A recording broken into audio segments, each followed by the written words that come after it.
यहाँहरु सबैलाई यो भिडियोमा स्वागत छ। मैले यसभन्दा अघिल्लो 3 वटा भिडियोहरुमा यातायात व्यवस्था कार्यालयले मोटरसाइकल, स्कुटर र मोपेडको लिखित परीक्षाको लागि त्यही 500 वटा वस्तुगत प्रश्नोत्तर संग्रहबाट मात्र सोध्ने गरी संग्रह प्रकाशन गरेको छ र ती प्रकाशनहरुलाई मैले यहाँहरु सामु प्रस्तुत गरिरहेको छु। र भिडियो सुरु गरौं। 4 वातावरण प्रदूषण सम्बन्धी अवधारणात्मक ज्ञान 301 मा छ। तल दिएका मध्ये प्रदूषण जाँच गराउनु नपर्ने सवारी साधन कुन हो भन्या छ। यसको सही उत्तर हो गियरवाला साइकल। माइक्रोबस, निजी कार र सरकारी मोटरसाइकलको पर्छ प्रदूषण जाँच गराउन, गियरवाला साइकलको पर्दैन। सवारी प्रदूषण नियमन गर्ने निकाय कुन हो? यसको सही उत्तर हो यातायात व्यवस्था कार्यालय, ट्राफिक प्रहरी, यातायात व्यवस्था विभाग सबै हो।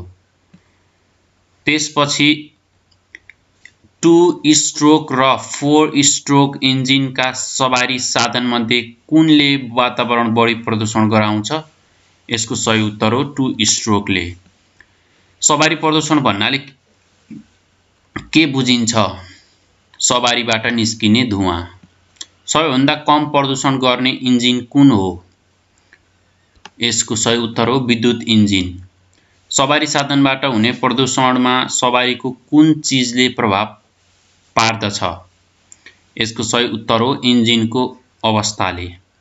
नेपालमा हाल कुन सवारी प्रदूषण मापदण्ड लागू भएको छ? यसको सही उत्तर हो नेपाल प्रदूषण मापदण्ड 2069। कन्डिसनमा नरहेको मोटरसाइकलले कस्तो धुवा फाल्छ? सही उत्तर हो कालो। त्यसपछि 309 मा पुग्यौं। कन्डिसनको मोटर इन्जिनको धुवा कस्तो हुन्छ? सही उत्तर हो आकाशे नीलो। सवारी परीक्षण कार्यालयबाट प्रदूषण पास स्टिकर लिँदा कति शुल्क लाग्छ? रु 35। सवारी साधनबाट हुने प्रदूषणमा सवारीको कुन चीजले प्रभाव पार्दैन? टायर, गियर, ब्रेक माथिका सबैले प्रभाव पार्दैन। सवारी प्रदूषण जाँच पास स्टिकरको रङ कस्तो हुँदैन? नीलो, सेतो, पहेँलो हुँदैन, कुनै पनि हुँदैन, माथिका सबै। सवारी साधनबाट निस्किने धुवाले कुन प्रदूषण फैलाउँछ? सही उत्तर हो वायु प्रदूषण। पेट्रोलियम पदार्थबाट चल्ने सवारी साधनले कस्तो प्रदूषण फैलाउँछ? सही उत्तर हो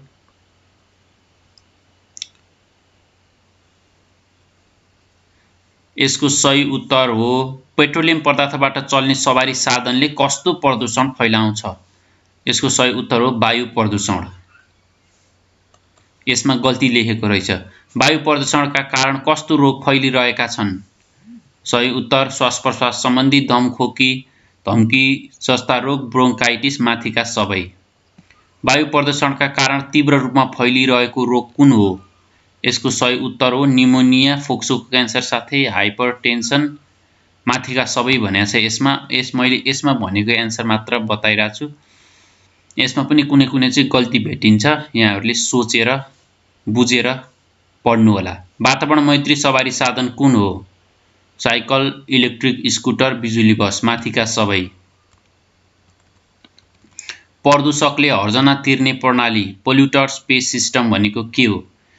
यसको सही उत्तर हो प्रदूषण सिर्जना गर्नेलाई थप कर तिराउने। आफ्नो सवारी साधनले प्रदूषण नफैलाओस् भनेर के गर्नुपर्छ? बेला बेलामा सर्भिसिङ गर्नुपर्छ। तपाईले चलाएको सवारी साधनबाट कसरी वातावरण प्रदूषण भइरहेको हुन्छ?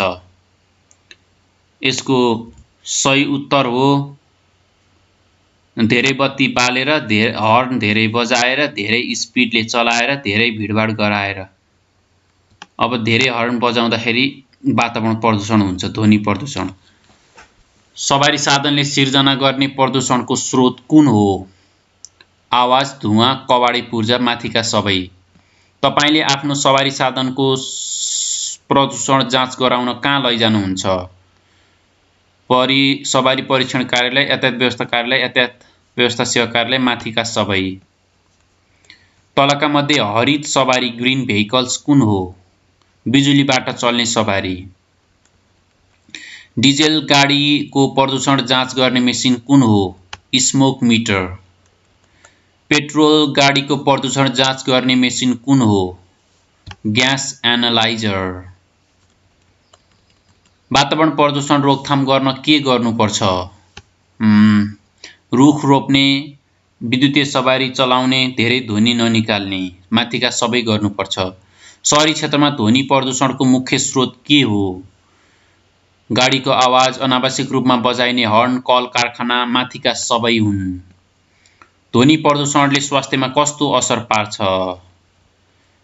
उच्च रक्तचाप बढाउँछ, सुन्ने शक्ति गुमाउँछ, निन्द्रा लाग्दैन, माथिका सबै। ध्वनि प्रदूषणले कस्ता व्यक्तिलाई बढी असर गर्छ? अशक्त, बालबालिका, वृद्ध, माथिका सबै। काठमाडौँ उपत्यकामा कहिलेदेखि हर्न निषेधित क्षेत्र लागू गरिएको हो? 2074 वैशाख 1। सुरक्षाका दृष्टिले कस्तो समयमा यात्रा गर्नु राम्रो मानिँदैन? मुसलधारे पानी परेको बेला, बाक्लो हिउँ परेको बेला, बाक्लो कुहिरो लागेको बेला, माथिका सबै। दुर्घटना भएको देखेमा के गर्नुपर्छ? घाइतेलाई अस्पताल लैजानुपर्छ, घाइतेको आफन्तलाई सूचना दिनुपर्छ, नजिकको ट्राफिक प्रहरीलाई सूचना दिनुपर्छ, माथिका सबै। एकतर्फी बाटोमा अचानक लेन बदल्दा कुन गाडीसँग दुर्घटना हुने सम्भावना हुन्छ? यसको सही उत्तर हो पछाडिबाट आएको गाडीसँग। तीव्र गतिमा सवारी चलाएमा के हुन्छ? यसको सही उत्तर हो दुर्घटना हुने सम्भावना हुन्छ। रातको समयमा दुर्घटना हुने मुख्य कारण कुन हो? भिजिबिलिटी कम हुनाले। सवारी दुर्घटना हुनको कारण के हो? मानवीय गल्ती, मेसिनको गल्ती, यान्त्रिक खराबी, माथिका सबै। सडक मार्किङ भन्नाले के बुझिन्छ? सडक मार्किङ भन्नाले ट्राफिक सङ्केत, लेन लाइन, जेब्रा क्रसिङ, ख र ग दुवै। दुर्घटना भएमा तेस्रो पक्ष बिमा अन्तर्गत के को क्षतिपूर्ति दिइन्छ? तेस्रो पक्षको मृत्यु भएमा, तेस्रो पक्षको अङ्गभङ्ग भएमा, तेस्रो पक्षको सम्पत्तिको नोक्सानी भएमा, माथिका सबै। दुर्घटनामा ज्यान मरेकोमा सो मर्ने व्यक्तिको हकवालालाई क्रिया खर्च बापत कति रकम उपलब्ध गराइन्छ? रु 50,000। हेलमेट नलगाई मोटरसाइकल चलाएमा के हुन्छ? दुर्घटना भएमा टाउकोमा चोट लाग्न सक्छ। सवारी दुर्घटना हुँदा पीडित पक्षलाई क्षतिपूर्ति भराइदिने कर्तव्य कसको हो? प्रमुख जिल्ला अधिकारी भनेको छ यहाँ। निर्धारित गतिभन्दा बढी गतिमा सवारी चलाएमा के हुन्छ? दुर्घटनामा परिन सक्छ। दुर्घटनाका दृष्टिकोणले सबैभन्दा असुरक्षित साधन कुन हो? मोटरसाइकल। मोटरसाइकल सबैभन्दा असुरक्षित। दुर्घटनामा घाइते भएका व्यक्तिलाई सर्वप्रथम के गर्नुपर्छ? प्राथमिक उपचार गर्नुपर्छ। दुर्घटनामा परेको कस्तो घाइतेलाई कृत्रिम अक्सिजन दिनुपर्छ? सही उत्तर हो बेहोस अवस्थामा रहेको घाइतेलाई। एकतर्फी बाटो लेन बदल्दा कुन कुरामा ध्यान दिनुपर्छ? बत्तीको सङ्केत दिने, लुकिङ ग्लासको प्रयोग गर्ने, सवारीको अगाडिको सवारीको दूरी आकलन गर्ने, माथिका सबै। सवारी दुर्घटना हुनको कारण के हो? अनियन्त्रित गतिमा सवारी चलाउने, मादक पदार्थ सेवन गरी सवारी चलाउने, क्षमताभन्दा बढी यात्रु राखी सवारी चलाउने, माथिका सबै। सवारी दुर्घटनाबाट बचाउने जिम्मेवारी कसको हो? यसको सही उत्तर हो माथिका सबैको। सवारी चालकको, पैदल यात्रीको, ट्राफिक प्रहरीको। दुर्घटना स्थलमा तत्कालै गरिने उपचारलाई के भनिन्छ? प्राथमिक उपचार भनिन्छ। चालकको साथमा रहने प्राथमिक उपचारको बाकसलाई के भनिन्छ? First aid box. प्राथमिक उपचार किन गरिन्छ? घाइतेलाई तत्काल प्राण बचाउन, रोग निको हुने सम्भावना बढाउन, घाइतेको अवस्था खराब हुनबाट बचाउन, माथिका सबै। दुर्घटना स्थलमा घाइतेलाई गरिने ड्रेसिङ भन्नाले के बुझिन्छ? घाउमा मलम पट्टी लगाउने कार्य। दुर्घटनाको घाइतेलाई कृत्रिम अक्सिजन कति समय दिनुपर्छ? सही उत्तर हो होस नआएसम्म दिनुपर्छ। दुर्घटनाको घाइतेले बान्ता गर्यो भने कसरी सुताउनुपर्छ? सही उत्तर हो उत्तानो पारेर सुताउनुपर्छ। सवारी दुर्घटना भएमा चालकले कसलाई खबर गर्नुपर्छ? घाइतेका आफन्तलाई, नजिकका बासिन्दालाई, प्रहरीलाई, माथिका सबैलाई गर्नुपर्छ। सवारी दुर्घटना हुनको कारण के हो? पदयात्रीमा ट्राफिक नियमको चेतना अभाव, प्रतिस्पर्धा र हतारमा सवारी चलाउनु, अचानक गाडीको यान्त्रिक अवस्था खराब हुनु, माथिका सबै। दुर्घटनामा परेको कस्तो घाइतेलाई अक्सिजन दिइरहनु पर्दैन? होस अवस्थामा रहेकोलाई, रगत बगिरहेकोलाई, सामान्य बिरामीलाई, माथिका सबैलाई पर्दैन। दुर्घटना निम्त्याउने लापरवाही कुन हो? मादक पदार्थ सेवन, अत्यधिक गतिमा सवारी चलाउनु, अचानक लेन बदल्ने बानी, माथिका सबै। दुर्घटना निम्त्याउने भवितव्य कुन हो? ब्रेक फेल हुनु, पहिरो जानु, चालक मूर्छित पर्नु, माथिका सबै। दुर्घटना स्थलमा प्रहरी आइपुगेमा घटनास्थलका अरू मानिसको कर्तव्य के हुन्छ? प्रहरीलाई काम अराउने, प्रहरीसँग क्षतिपूर्ति माग्ने, प्रहरीको बाटो बन्द गर्ने, प्रहरीले भनेको मान्ने। दुर्घटनामा बेहोस भई सास फेर्न छोड्यो भने के गर्नुपर्छ? कृत्रिम अक्सिजन दिने। दुर्घटनाको जोखिम कस्तो अवस्थामा हुन्छ? हावाहुरी चलेको बखत, हिउँ परेको बखत, पानी परेको बखत, माथिका सबै। मोटरसाइकल चलाउँदा अचानक हावाहुरी आयो भने के गर्नुहुन्छ? सुरक्षित ठाउँमा लगेर रोक्ने। बायाँ साइडबाट ओभरटेक गर्दा के हुन्छ? दुर्घटना हुने सम्भावना हुन्छ। सवारी चलाउँदा भुलवश पैदल यात्रीलाई ठक्कर दिन पुग्नु भयो भने के गर्नुहुन्छ? अवस्था हेरी उपचार गर्ने व्यवस्था मिलाउँछु। सवारी जाममा पर्नु भयो भने के गर्नुहुन्छ? धैर्यताका साथ कुर्छु। ट्राफिक चिन्ह कसका लागि हो?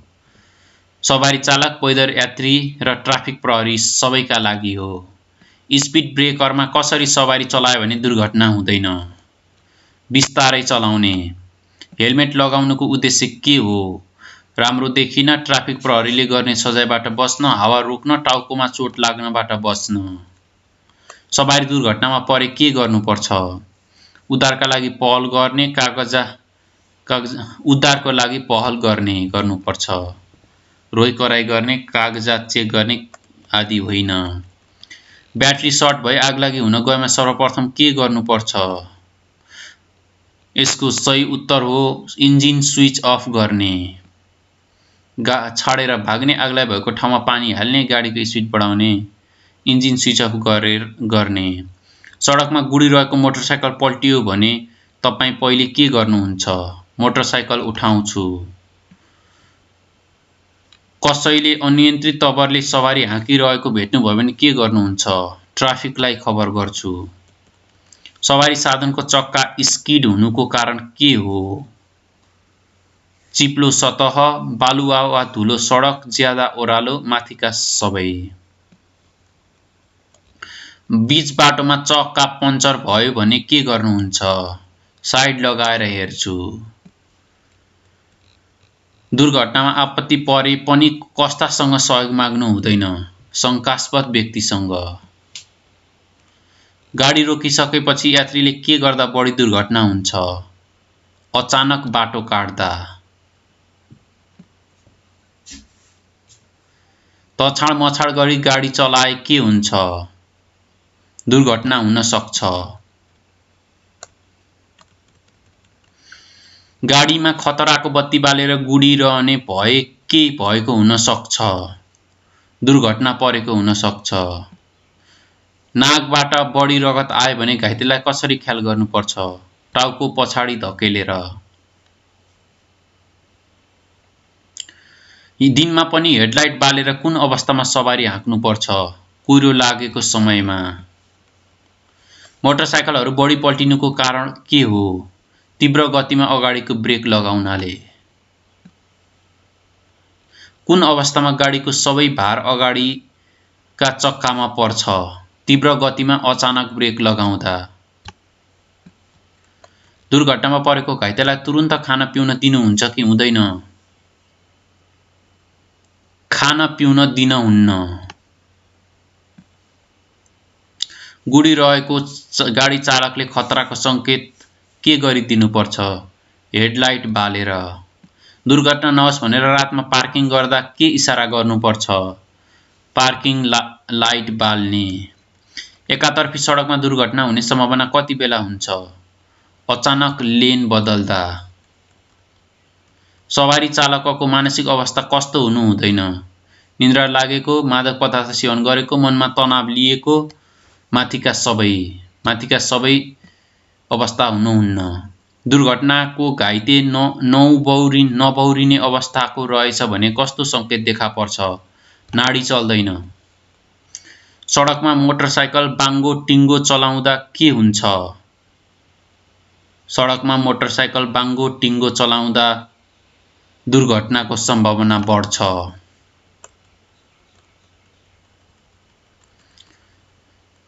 अब ट्राफिक संकेत सम्बन्धी केही ज्ञान। जेब्रा क्रसमा गाडी पुग्दा हरियो बत्ती बलेमा के गर्नुपर्छ?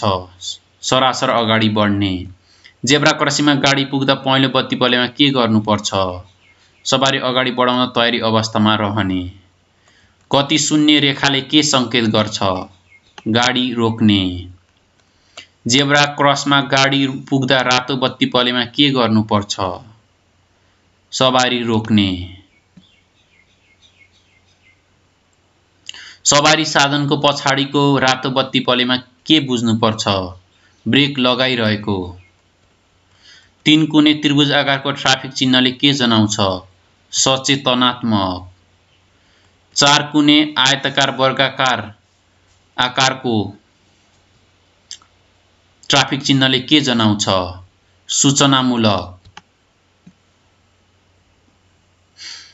त्यसैगरी 398 मा वृत्ताकार आकारको ट्राफिक चिन्हले के जनाउँछ? प्रतिबन्धात्मक। सडकको रेखाङ्कन किन गरिन्छ?